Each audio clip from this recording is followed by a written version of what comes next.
नमस्कार बंधू भगिनींनो, आपल्या सगळ्यांचं सहर्ष स्वागत आहे स्वास्तिकम या माझ्या चॅनलवर। आज मी आपल्यासाठी सेवा पितरांची ही स्वामी समर्थ मठातून मी हे पुस्तक आणलेलं आहे आणि हे पुस्तक श्री स्वामी समर्थ गुरुपीठ श्री क्षेत्र त्र्यंबकेश्वर इथलं आहे। तर आपण गेल्या अध्यायामध्ये बरंच आपल्याला कळलं की आपल्या घरामध्ये जर मृत्यू झाला तर काय काय करायचं आहे। आता आपण बघणार आहोत दुसरा अध्याय। आणि आपल्याला जर माझे व्हिडिओ खरंच आवडत असतील तर आपण माझ्या चॅनलला सबस्क्राइब करा, माझ्या व्हिडिओला लाईक करा आणि कमेंटमध्ये श्री स्वामी समर्थ लिहायला विसरू नका। आणि हे जर आपण आपल्या आप्तजनांबरोबर सुद्धा माहिती शेअर केली तर नक्कीच त्यांनाही कळेल की आपल्याला काय काय गोष्टी करायच्या आहेत। तर चला मग सुरुवात करूया आजच्या अध्यायास। अध्याय दुसरा, अंत्येष्टी संस्कार। मरणासन्न व्यक्तीची सेवा। मरणासन्न व्यक्तीस कुशोदकाने किंवा गंगाजलाने अथवा गंगेच्या मंत्राने अभिमंत्रित केलेल्या जलाच्या ओल्या वस्त्राने पुसून त्यात नूतन वस्त्र नेसवावे। भस्म किंवा गोपीचंदन तसेच तुळशी वृंदावनातील माती सर्वांगास लावून तिलक लावावा। शक्य झाल्यास नूतन यज्ञोपवीत घालावे। नंतर तेथील भूमी गोमयाने सारवून किंवा भूमीवर गोमूत्र शिंपडून तेथे काळे तिल पसरावेत व शक्य झाल्यास तेथे दक्षिणेकडे अग्रे करून दर्भ ठेवावेत। त्यावर एक पांढरी स्वच्छ चादर किंवा एखादी चटई दक्षिणेकडे दशा करून अंतरावी। त्यावर आसन मरण व्यक्तीस उत्तरेकडे किंवा पूर्वेकडे मस्तक करून झोपवावे। मरणकाळी दीपदानास विशेष महत्व आहे। सूर्य आत्मा जगत्स्तु पश्च। सूर्य हा जगदाचा आत्मा आहे, संपूर्ण ऊर्जेचा मूलस्त्रोत आहे। वैज्ञानिक सिद्धांतानुसार मानवास कार्यप्रवण करणारी आत्मरूपी ऊर्जा देहपातानंतर दीपज्योतीच्या माध्यमातून मार्गक्रमण करीत आपल्या गंतव्यस्थानी पोहोचवते, अशी संकल्पना दीपदानाच्या मध्ये आहे। या संकल्पनेस अनुसरून व्यक्तीचा निधन काळ जवळ येताच देवाजवळ तुपाचे एक निरांजन तैवत ठेवावे। संपूर्ण आयुष्यामध्ये कळत न कळत घडलेल्या पापांचे परिमार्जन होण्यासाठी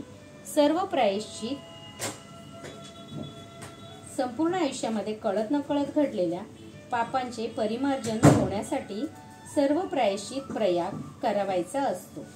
त्यामध्ये गात्रेशीन होऊन शुद्ध हरपण्यापूर्वी विविध स्नानांद्वारे देहशुद्धी करून दशदाने, पददाने, गोदाने व तिलप्राशन ही दाने दिली जातात।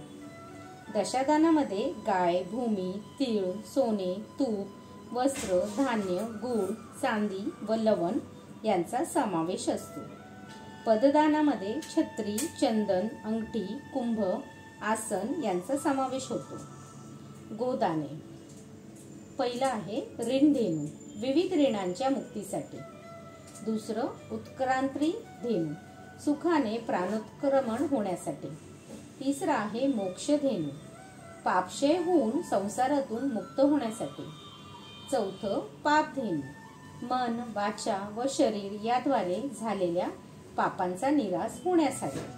पाचवं वैतरणी धेनू, यमाच्या द्वारातील वैतरणी नदी पार करण्यासाठी। गरजू व्यक्तींना खऱ्या अर्थाने समाजकार्य करणाऱ्या संस्थांना अन्नछत्रात वस्तुरूपाने किंवा रोख रक्कम यथाशक्ती देऊन दानविधी करावा। अशा प्रसंगी त्या व्यक्तीने दान वस्तूस केलेल्या केवळ हस्तस्पर्श पुरेसा ठरतो। दानधर्मामुळे ऐहिक जीवनातून मुक्त होताना त्याप्रती असलेला मोह क्षीण होत जातो। नंतर दहनक्रियेसाठी अधिकार प्राप्त पुत्रादी व्यक्तीने मरणोन्मुख व्यक्तीचे मस्तक मांडीवर घेऊन मस्तकावर तुळशीपत्र ठेवावे। त्याच्या मुखामध्ये तुळशीपत्र, गंगाजल तसेच शालग्रामचे तीर्थ घालावे। उपस्थितांनी गीता दुसरा 9वा अध्याय, पवमान सूक्त, श्री विष्णू सहस्रनाम, रुद्र यांचे पठण अवश्य करावे। दुसरं व्यक्ती मृत झाल्यावर घरी करावयाच्या गोष्टी। घरी पार्थिव ठेवण्याची दिशा. घरी जेव्हा आपण पार्थिव ठेवतो तेव्हा इथे एक डायग्राम बनवून दाखवलेला आहे. मी आपल्या सगळ्यांना दाखवते. आपण मिरर मध्ये ह्याला बघू शकता.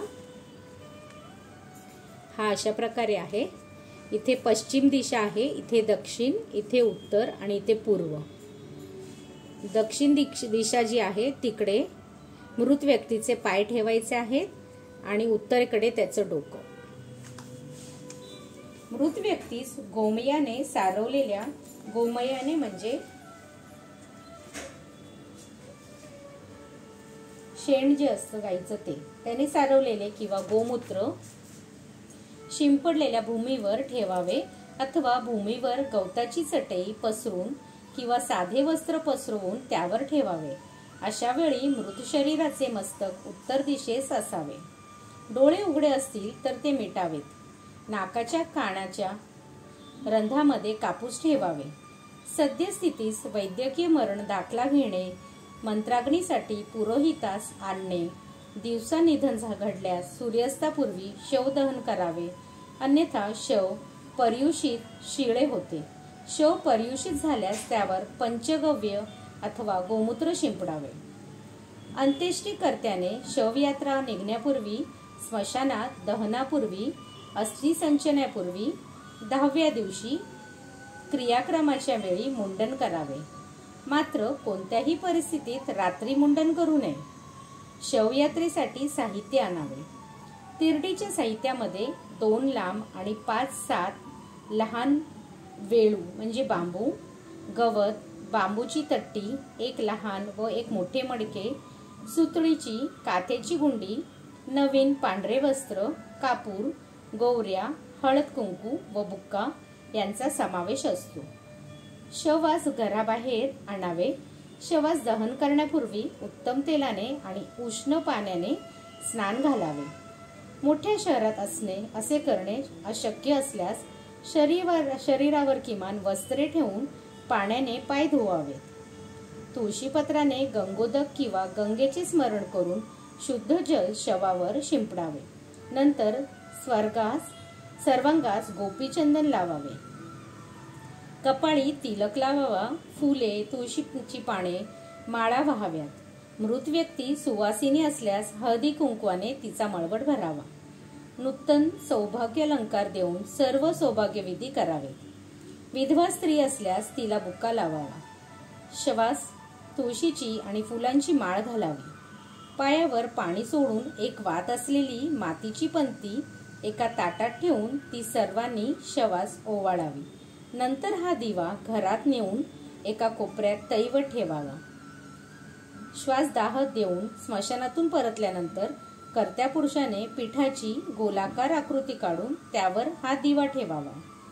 याच वेळी अर्थी तिरडी बांधावी. ती दक्षिणोत्तर असावी. तिरडी बांधण्यासाठी सुतळीचा काथ्याचा उपयोग करावा. उपलब्धतेनुसार तिरडीवर गवत, भुसा, कडबा, बांबूची तट्टी, चटई अंथरावी. तिरडीतील वेळू मध्ये खालून वर असे श्वेतवस्त्र सोबत शव झाकण्यासाठी आणि उत्तरीयासाठी तिरडीच्या तळाशी ठेवावे. शव तिरडी अर्थीवर ठेवावे. मृत व्यक्तीची पत्नी जिवंत असेल तर एखाद्या विधवा स्त्रीने हळुवारपणे तिच्या कांकणाचा भंग करावा आणि मंगळसूत्र किंवा जोडवी काढून घ्यावीत. मंगळसूत्र सोन्यामध्ये गाठलेले असेल तर त्यातील केवळ 2 वाट्या व मणी, अन्यथा संपूर्ण काळ्या मनाचे मंगळसूत्र शवमुखात ठेवावे. उर्वरित वस्त्र शवावर डोक्याकडून पांघरत यावे आणि नंतर शिल्लक वस्त्र उत्तरीयासाठी फाडून घ्यावे. हे उत्तरीय 12व्या दिवसापर्यंत प्रत्येक कर्मात खांद्यावर घ्यावे लागते. नंतर शव सुतळीने तिरडीस घट्ट बांधावे.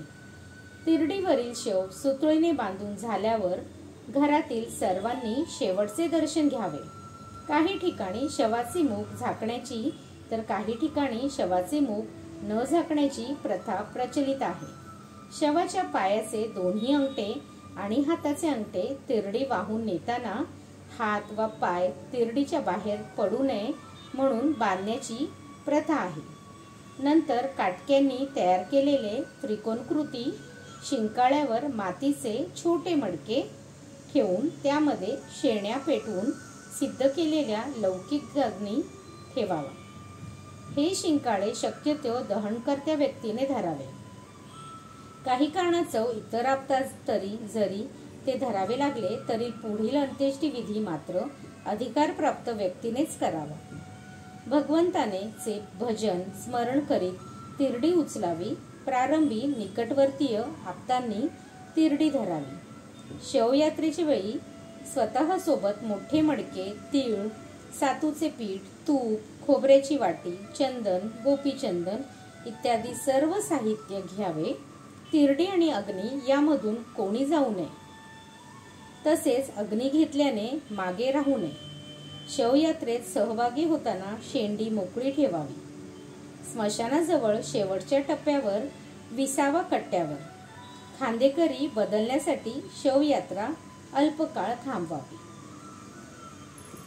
इथे एक अंत्येष्टी साहित्याची यादी पण दिलेली आहे, ज्याच्यामध्ये आहे आचमनपत्र 1, कलश 1, पत्रावळ्या 5, काळे तीळ 50 ग्राम, लोकरीचा धागा 1 गुंडी, 10 दही 50 ग्राम, गाईचे शेण 50 ग्राम, अक्षता 100 ग्राम, भीमसेनी कापूर 1 किलो ऐपतीप्रमाणे.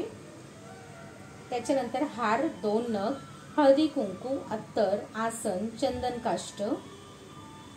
त्यानंतर आहे ताम्हण 1, द्रोण 5, कुशगवत 1 जोडी, गव्हाचे पीठ 250 ग्राम, गाईचे तूप 5 किलो, गाईचे दूध 50 ग्राम, गोमूत्र 100 मिलीमीटर, सुक्या खोबऱ्याच्या वाट्या 12 नग, फुले 100 ग्राम, तुळशी 1 पेंडी, बुक्का, समिधा, गाईच्या शेणी 300, तुळशी काष्ट. तिरडीचे साहित्य 2 मोठे बांबू 7 फूट, सुतळी 4 गुंड्या, लहान व मोठे मडके प्रत्येकी 1. त्याच्यानंतर कडबा, गवत, चटई 1, लहान बांबू 3 फूट, 5 ते 7 नग, पांढरे कापड 4.5 मीटर, शिंक्यासाठी काठ्या 3. चौथं, घरापासून स्मशानापर्यंत शवयात्रेत खांदा देण्याच्या विधीमध्ये सहभागी होणे हे एक महान पुण्य कार्य आहे. ब्रह्मचार्याने आपल्या मातापिता तथा गुरुजनांखेरीज अन्य व्यक्तीच्या शवास खांदा देऊ नये. गृहस्थाने पत्नी गर्भवती असताना शवास खांदा देऊ नये. शवयात्रा स्मशानासमीप येताच 20व्या कट्ट्यावर मृतदेह खाली ठेवावा. प्रारंभीच पुढील खांदेकरी मागे व मागील खांदेकरी पुढे अशी अदलाबदल करावी. अदलाबदल करण्यामागे कोणतेही शास्त्रोक्त स्पष्टीकरण आढळत नाही. अंत्ययात्रेच्या प्रारंभी शवाचे पाय पुढे व मस्तक मागे अशी स्थिती असते, पण 20व्या कट्ट्यानंतर पाय मागे व मस्तक पुढे करून जणू ती व्यक्ती इहलोकाचा निरोप घेत आहे. स्मशानात पोहोचण्यापूर्वी 20व्या जवळ एक लहान दगड अश्मा घेतात. त्याचा उपयोग नंतर 1 तिरडीत सुतळ तोडण्यासाठी, 2 मातीचा घट फोडण्यासाठी, 3 तिलांजलीसाठी होतो. 5. अर्भक बालक तसेच रजस्वाला, नूतन प्रसूता, गर्भवती स्त्री यांचा मृत्यू झाल्यास त्यांची अंत्येष्टी. जर अर्भक असेल म्हणजे जे मूल जन्माला येऊन अर्धच जेव्हा हे होतं ते, दात न आलेल्या अर्भक मृत झाल्यास, दात ज्याला नाही आले तसे मुलाला, दात न आलेल्या अर्भक मृत झाल्यास त्याचे दहन न करता कोणत्याही मंत्रविधीविना त्याला भूमीमध्ये पुरावे. त्याला वाहून नेण्यासाठी तिरडीचा उपयोग करू नये. दुसरं, बालक किंवा बालिका 2 वर्षापर्यंतच्या बालकाचा मृत्यू झाल्यास भूमीमध्ये पुरण्यात यावे. 2 वर्षानंतर मंत्रविना दहन करण्यात यावे. त्याचे शव हातामधून नेता येणे शक्य नसल्यास त्याला तिरडीवरून वाहून यावे. तिसरं, रजस्वला आणि नूतन प्रसूता. रजस्वला आणि बाळंतीण मृत्यू पावल्यानंतर पंचगव्याने शरीर शुद्धी केली जाते. नंतर तिला नूतन वस्त्रे परिधान करून मगच आमंत्रक अग्नी दिला जातो. 4, गर्भवती. गरोदर स्त्री मृत्यू झाल्यास वैद्याकरवी मृत अर्भक आणि माता यांना पूर्ण विभक्त करून त्या स्त्रीस स्वतंत्रपणे आमंत्रक दाह दिला जातो आणि अर्भकाला मातीमध्ये पुरण्यात येते.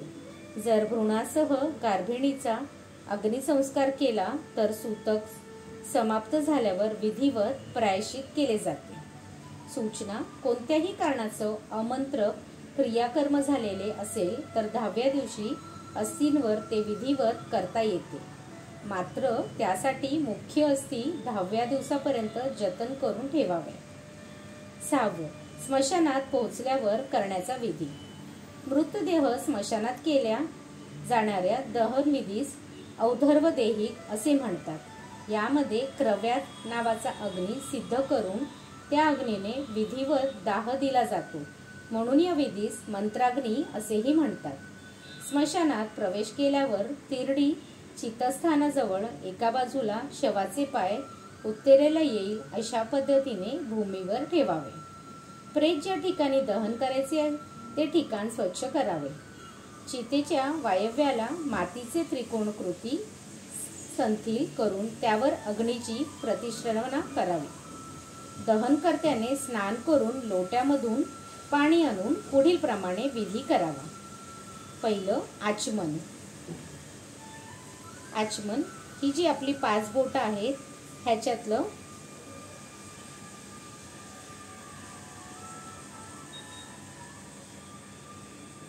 हे जे आहे ह्याला म्हणतात पितृतीर्थ आणि हे जे 4 बोटं आहेत ह्याला म्हणतात देवतीर्थ आणि इथे ही जी लाईन आहे ह्याला म्हणतात ऋषीतीर्थ आणि इकडे ही जी लाईन आहे त्याला म्हणतात ब्रह्मतीर्थ. आणि देवतीर्थ, पितृतीर्थ आणि ऋषीतीर्थ हे मी आपल्याला सांगण्याचं कारण म्हणजे इथे असं पिक्चरही दिलेलं आहे, त्याच्यामुळे मी आपल्याला त्याचा अर्थही सांगितला. खूपच सुंदर पुस्तक आहे. ब्रह्मतीर्थाद्वारे पुढील प्रमाणे आचमन करावे.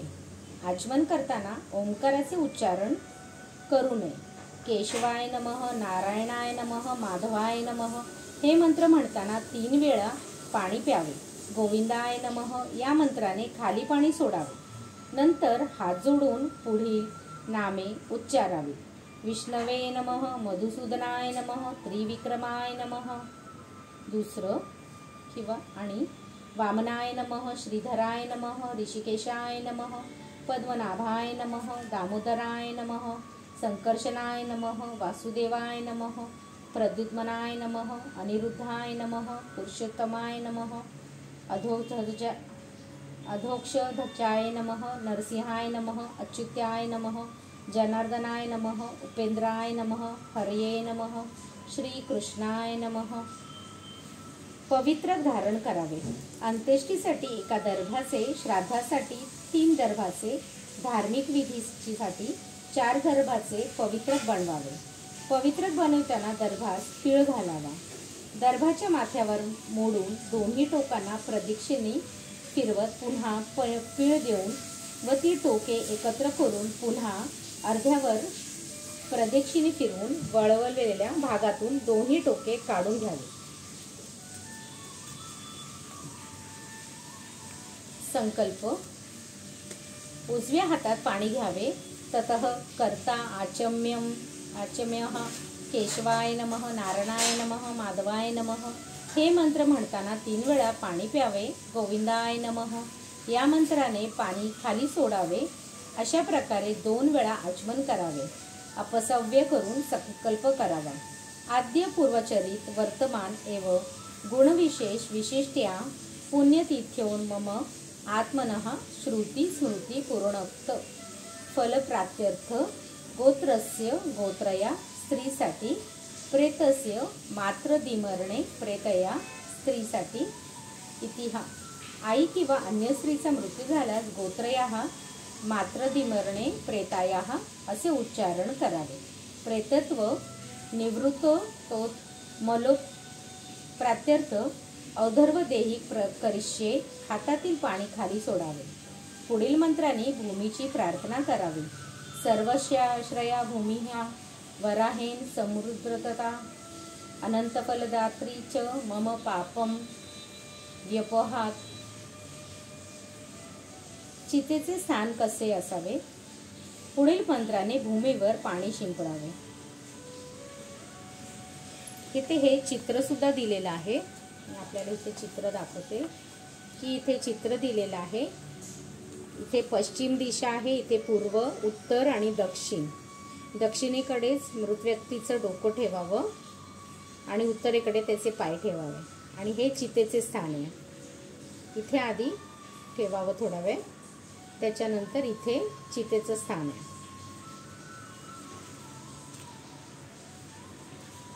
पुढील मंत्राने भूमीवर पाणी शिंपडावे.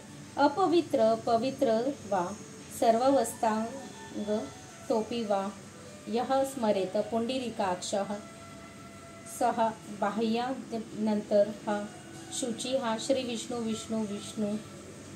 आता दहनभूमीवर पाणी शिंपडून भूमीचे शुद्धीकरण करावे. त्रिरेखाकरण. उत्तरेकडून दक्षिणेकडे त्रिरेखाकरण. चितेचे स्थान. इथे पण एक पिक्चर दिलेलं आहे. ही पश्चिम दिशा आहे, ही पूर्व, ही दक्षिण आणि ही उत्तर. आणि इथे 3 असे लाईन दिलेले आहेत, 2, 1 आणि 3. भूमीवर पाण्याने प्रोक्षण केल्यानंतर हातामध्ये एक दर्भ घेऊन दहनभूमीवर यम, काल आणि मृत्यू या अग्निरूपी देवतांना नामोल्लेख करून मध्य, उत्तर, दक्षिण अशा 3 रेषा काढून त्यावर तीळ शिंपडावे. चितेच्या मध्यभागी यमाय दहनपतये च उल्लेखामि. चितेच्या उत्तरेला कालाय दहनपतये च उल्लेखामि. चितेच्या दक्षिणेला मृत्युवे दहनपतये च उल्लेखामि. 10 स्नानावर नाणी टाकून तिलोदक शिंपडावे व पुढील मंत्र म्हणावा. यमाय दहनपतये पितृभ्यो नमः. कालाय दहनपतये पितृभ्यो नमः. मृतवे दहनपतये पितृभ्यो नमः. त्याच्यानंतर 9 पिंपळ चितीकरण. पिंपळ, उंबर, चंदन अशी लाकडे वापरून मध्ये मध्ये कापूर, खोबऱ्याच्या वाट्या, पवित्र काष्टे आणि द्रव्य यांचे 5 हात लांब आणि 3 हात रुंद असे सरपण चिता रचावी. त्यावर दक्षिणेकडे डोके करून प्रेत ठेवावे. प्रेताचे मुख, 2 नाकपुड्या, 2 नेत्र आणि 2 कान या 7 ठिकाणी थेंबाने तूप सोडावे. संपूर्ण शवास तूप लावून त्यावर घृतयुक्त तीळ टाकावे. टायर, प्लास्टिक, रॉकेल, मीठ इत्यादींचा चिता पेटवताना किंवा नंतर उपयोग करू नये. इतर लोक चित्तीकरण करताना कर्त्याने अग्निस्थापना व प्रेतोपासनेचा संकल्प करून घ्यावा. चितेच्या वायव्याला अग्निस्थापना करावी. 10 प्रेतोपासना संकल्प. दहनकर्त्याने सव्य करावे. आद्य पूर्वचारित वर्तमान एवं गुणविशेषण विशिष्टाया पुण्यतिथो. यजमानाने म्हणावे, मम आत्मनः पूर्णोक्त फल प्राप्त्यर्थ प्रेतोपासनम करिष्ये. हातातील पाणी खाली सोडावे. त्यानंतर परत इथे आणखीन एक पिक्चर दिलेलं. इथे एक त्रिकोण काढलेलं आहे, जिकडे दक्षिण, पूर्व, पश्चिम, उत्तर अशा दिशा दिलेल्या आहे. इथे पहिली लाईन आहे, त्याच्यानंतर ही दुसरी, ही तिसरी, ही चौथी, ही 5वी आणि ही 6वी. अग्निस्थापना. 11 अग्निस्थापना. चितेच्या वायव्याला दक्षिणेकडे तोंड करून बसावे आणि मातीच्या त्रिकोणी संतील बनवून त्यावर गोमूत्र शिंपडावे. त्यानंतर स्थंडिलावर रेखाकरण करावे. हातामध्ये एक समिधा घेऊन पश्चिमेकडून पूर्वेकडे एक रेषा काढावी. त्या रेषेच्या दक्षिणेकडे पश्चिमेकडून पूर्वेकडे उभ्या 2 रेषा काढाव्यात. त्यांच्यामध्ये समांतर पश्चिमेकडून पूर्वेकडे 3 रेषा काढाव्यात. समिधा उत्तरेकडे अग्र करून स्थलांवरी ठेवावी. स्थंडिलावर पाणी शिंपडावे. समिधा सोडून आग्नेयेकडे टाकावी व हात धुवावे. 2 गोवऱ्या स्थंडिलावर ठेवाव्या. त्यावर घरून मडक्यातून आणलेले अग्नी ठेवून पुढील मंत्र म्हणावा. नंतर अग्नी प्रज्वलित करावा. करव्या नामनन अग्नी प्रतिष्ठायामी. अग्निस्थापनेनंतर अग्नीचे ध्यान करावे. सप्तः शर्तु हा शृंगः सप्त जीवो द्विषी शर्कः त्रिपात्प प्रसन्न वदनं हा सुखासीनः सुशुचि स्मितः. स्वाहान्तु दक्षिणे पार्श्वे देवी वामे स्वन्धा तथा भ्रिय दक्षिण हस्तेस्तु शक्तिमन्त्रः स्नुत्रः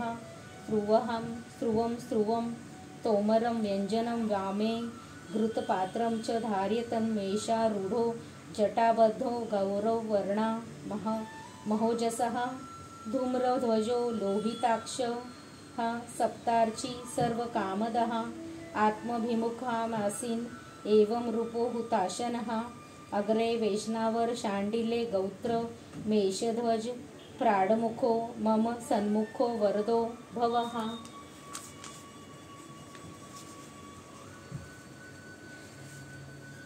अन्वाधान विधी, इथे परत एक पिक्चर दिलेले आहे।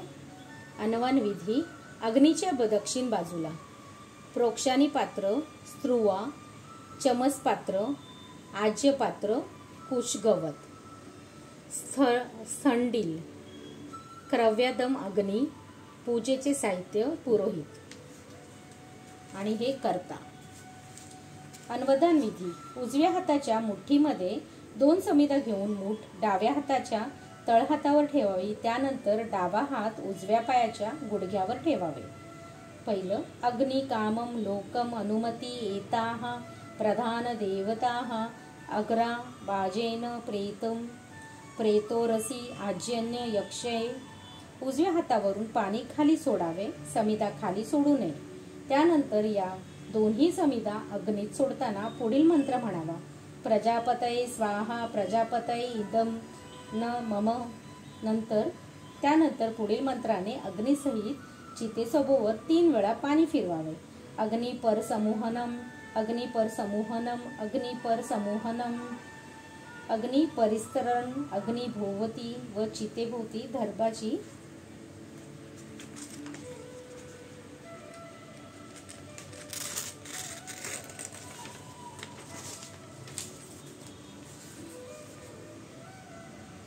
परिसरणे घालून प्रयुक्षणम प्रयुक्षणम प्रयुक्षणम मंत्र म्हणत 3 वेळा पाणी फिरवावे।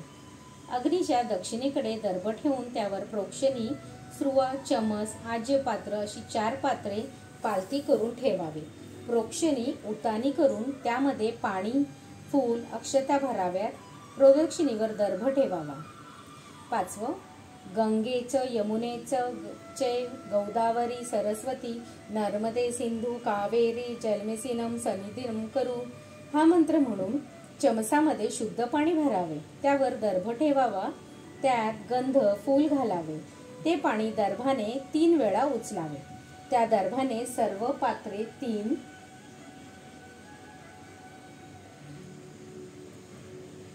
प्रोक्षण पाणी शिंपडावे करावी। तो दर्भ आज्यपात्रावर ठेवावा। 6वं, आज्यपात्र अग्नी व आपल्यामध्ये घेऊन त्यात तूप घालावे आणि पूर्वीच्या स्थानी पुन्हा ठेवावे। दर्भ पेटवून त्या ज्योतीने ते तूप पाहावे। अंगठ्याच्या पेरा इतके लांब साग्र 2 दर्भ प्रोक्षणीत बुडवून त्यात तुपात टाकावे। 7वं, पुन्हा नवीन दर्भ पेटवून ती ज्योत तुपाभोवती प्रदक्षिणेत 3 वेळा फिरवावी। ज्योत विझवून दर्भ फेकून द्यावा व हात धुवावे। 8वं, आज्यपात्रावर असलेल्या दर्भाने ते तूप 2 हाताच्या अंगठा व अनामिकेने करंगळी जवळच्या बोटांनी दर्भ धरून 3 वेळा उचलावा व तो दर्भ प्रोक्षणीत बुडवून पुढील मंत्र म्हणत अग्नीवर अर्पण करावा। स्कंदाय स्वाहा स्कंदाय इदं न मम। 9वां, आपल्या पुढील भूमी पाण्याने प्रोक्षण करावी। त्यावर काही दर्भ ठेवून त्यावर तुपाचे भांडे ठेवावे। उजव्या हातात स्त्रुवा आणि डाव्या हातात दर्भ घ्यावे। दोन्ही अग्नीवर धरावीत। त्यानंतर दर्भाच्या अग्रांनी स्त्रुवेची मागील व पुढील बाजू प्रोक्षण करावी।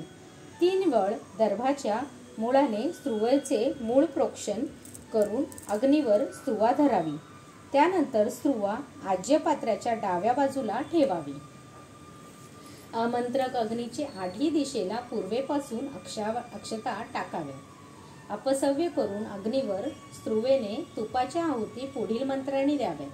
अग्नये स्वाहा अग्नये इदं न मम। कामाय स्वाहा कामाय इदं न मम। लोकाय स्वाहा लोकाय इदं न मम। अनुमतये स्वाहा अनुमतये इदं न मम। 5वी तुपाची आहुती पुढील मंत्राने प्रेताच्या हृदयावर ठेवावी। असो. अमुक प्रेताय म्हणजे त्या व्यक्तीचं नाव, प्रेताय संस्काराय लोकाय स्वाहा. त्यानंतर अग्नी, काम, लोक, अनुमती आणि प्रेत देवतांना उद्देशून अग्नीवर तुपाच्या आहुती द्याव्यात. 13. सक्तू पिंडदान. गव्हाच्या पिठाचे 5 पिंड करावे. त्यावर दही तूप घालावे. पुढील मंत्रांनी पुढील प्रमाणे पिंड ठेवत जावे. पुढील मंत्रांनी पुढील प्रमाणे पिंड ठेवत जावे.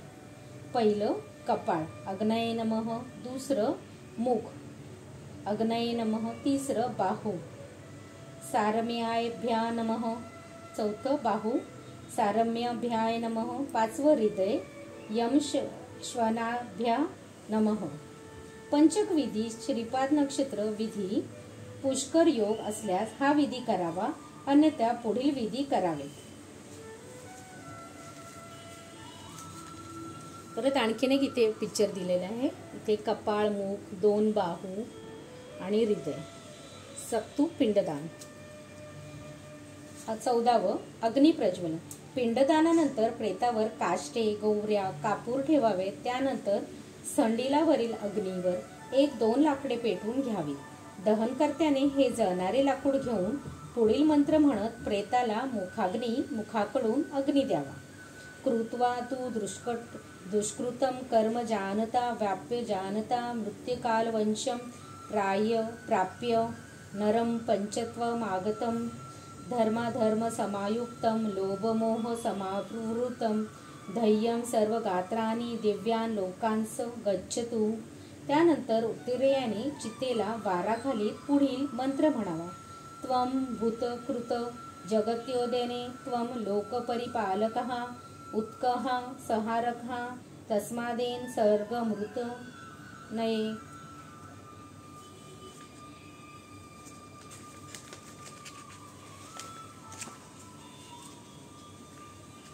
चिता जळताना चिता पेटविल्यानंतर उपस्थितांनी श्री स्वामी समर्थ या षडाक्षरी महामंत्राचा सामुदायिक जप करावा.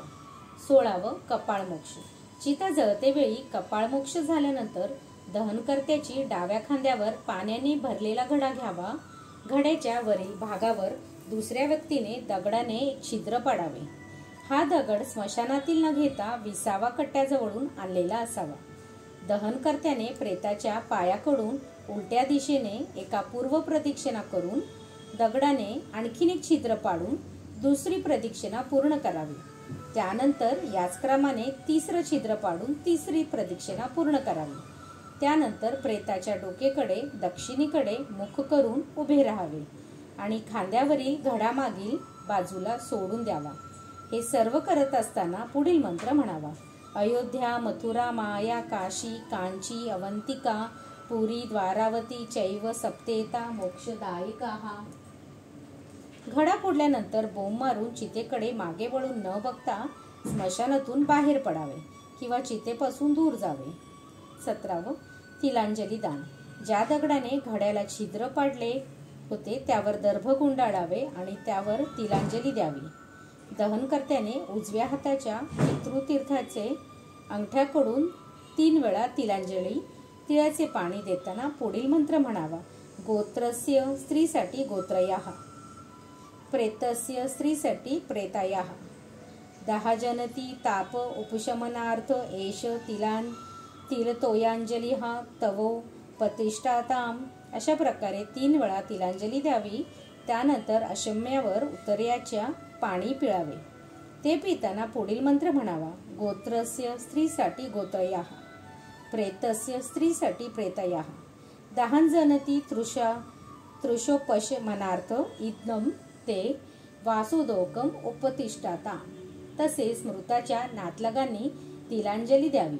इतरांनी तिलांजली दिली नाही तरी चालेल. त्यानंतर हा दगड उत्तरेयात गुंडाळावा आणि 10व्या दिवसापर्यंत श्राद्धापर्यंत सांभाळून ठेवावा. दहनकर्त्याने पवित्र काढावे, डोळ्यांना पाणी लावावे, 2दा आचमन करावे आणि सर्व कर्म श्री स्वामी समर्थ महाराजांना अर्पण करावे. 7वं पंचक व श्रीपाद विधी. धनिष्ठा, पंचक व श्रीपाद नक्षत्र विधी. पंचक नक्षत्रे धनिष्ठा उत्तरार्ध शेवटचे 2 चरण, शततारका पूर्व भाद्रपदा उत्तर भाद्रपदा रेवती. श्रीपाद नक्षत्रे म्हणजे कृतिका, पुनर्वसू, उत्तरा, विशाखा, उतारा, शाळा. टीप: पंचक व श्रीपाद विधी मंत्राग्नी देण्यापूर्वी करावेत. प्राप्त परिस्थितीनुसार ते 10 दिवसापर्यंत करता येतात किंवा सूतक संपल्यानंतर ते नक्षत्र असेल तेव्हाही करता येतात. पंचक विधी: मंत्राग्नी देण्यापूर्वी हा विधी करावा. संडीला जवळ करावयाचे संकल्प पुढील प्रमाणे. संकल्प: आद्य पूर्वचरित वर्तमान एवं गुणविशेष विशाष्टाया पुण्यतिथी धनकर्त्याचे ने म्हणावे. मम आत्मनः पुरोणोक्त फलप्राप्त्यर्थ हा गोत्रस्य, त्याचं नाव गोत्रस्य स्त्रीसाठी गोत्रयः, प्रेतस्य स्त्रीसाठी प्रेतयः, धनिष्ठा पंचक मरणसूचित वंशारिष्ट विशानार्थ पंचक मरणाविधी करिष्ये. हातातील पाणी खाली सोडावे. पुतल विधी: दर्भांना गव्हाची कणिक लावून 5 प्रतिमा कराव्यात. प्रत्येक प्रतिमेमध्ये 1 दर्भ घालावा. प्रत्येक प्रतिमेवर लोकरीचा धागा गुंडाळावा. गंध, अक्षता, फूल इत्यादींद्वारे त्यांची पूजा करावी. पहिली कपाळावर, दुसरी डोळ्यांवर, तिसरी डाव्या खांद्यावर, चौथी बेंबीवर, 5वी पायांवर या क्रमाने प्रतिमा ठेवाव्यात. प्रेतावर प्रतिमा ठेवल्यावर त्यावर पुढील मंत्रांनी क्रमाने तुपाची आहुती द्याव्यात. इथे हे पिक्चर सुद्धा दिला आहे. पुतल विधी: कणिकेचा गोळा, लोकरीचा धागा आणि कुश गवत.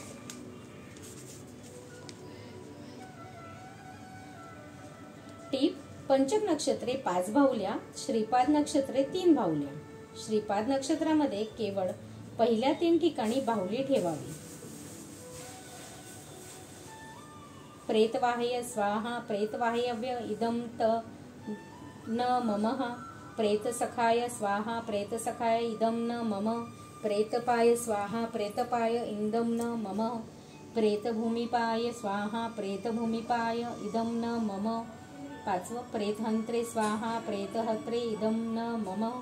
प्रत्येक प्रतिमेवर उदक द्यावे. नंतर प्रत्येक प्रतिमेवर पुढील मंत्रांनी तुपाचे 2-2 आहुती द्याव्यात. पहिलं यमाय स्वाहा, दुसरं रुद्राय स्वाहा. पंचक शांती करणे विसरू नये. श्रीपाद नक्षत्र विधी: मृत्यूच्या वेळी श्रीपाद नक्षत्र लागले असल्यास पुढील विधी करावा.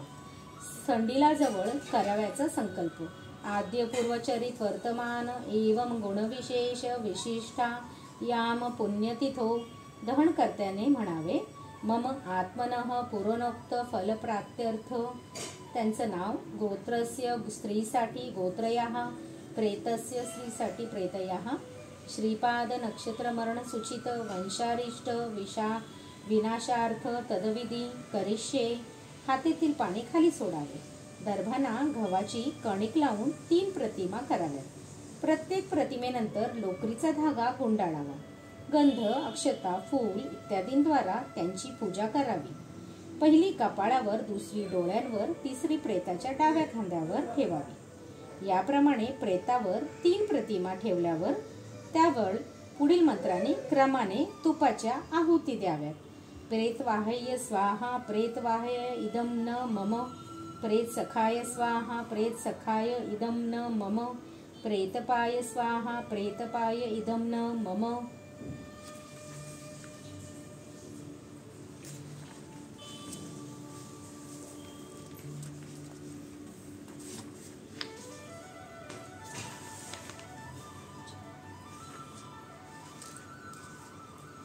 प्रत्येक प्रतिमेवर उदक द्यावे. त्यानंतर प्रत्येक प्रतिमेवर पुढील मंत्रांनी तुपाचे 2-2 आहुती द्याव्यात. पहिलं यमाय स्वाहा, दुसरं रुद्राय स्वाहा, तिसरं अग्नेय जात वेदसे स्वाहा. महत्वाचे: हा विधी संपल्यावर मंत्राग्नी देताना प्रथम या प्रतिमांना अग्नी द्यावा आणि मगच प्रेताला द्यावा. तिसरं श्रीपाद नक्षत्र शांती करणे विसरू नये. श्री पुष्कर योग. संकल्प: आद्य पूर्वचरित वर्तमान एवं गुणविशेष विशाष्ट्यां पुण्यतिथो मम आत्मनः श्रुती स्मृती पुराणोक्त फल प्राप्त्यर्थ. त्यांचं नाव गोत्रस्य स्त्रीसाठी गोत्रयाः, प्रेतस्य स्त्रीसटी प्रेतयाः श्री त्रिपुष्कर योगे स्मरणं सुचितहं वंशारिष्टं विनाशार्थ कुच्छत्रय प्रायश्चित यथो शक्ती द्रव्यदान द्वारा सुतकांते अहमाचरिष्टे. हातीतील पाणी खाली सोडावे. मृत व्यक्तीचे नाव त्रिपुष्कर योगे मरणसूचित वंशारिष्ट विनाशार्थ त्रिपुष्कर विधी करिष्ये. हातातील पाणी खाली सोडावे. 3 प्रतिमा कराव्या. गंध फूल वाहावे. पहिली कपाळावर, दुसरी डोळ्यांवर, तिसरी डाव्या खांद्यावर ठेवावी. पुढील सर्व त्रिपाद नक्षत्रे विधीप्रमाणे करावे. द्विपुष्कर असेल तर संकल्पात त्रीच्या ठिकाणी द्वि म्हणावे व 2 प्रतिमा कराव्यात. त्या कपाळावर व डोळ्यावर ठेवाव्यात. पुढील सर्व त्रिपाद नक्षत्र विधीप्रमाणे करावे.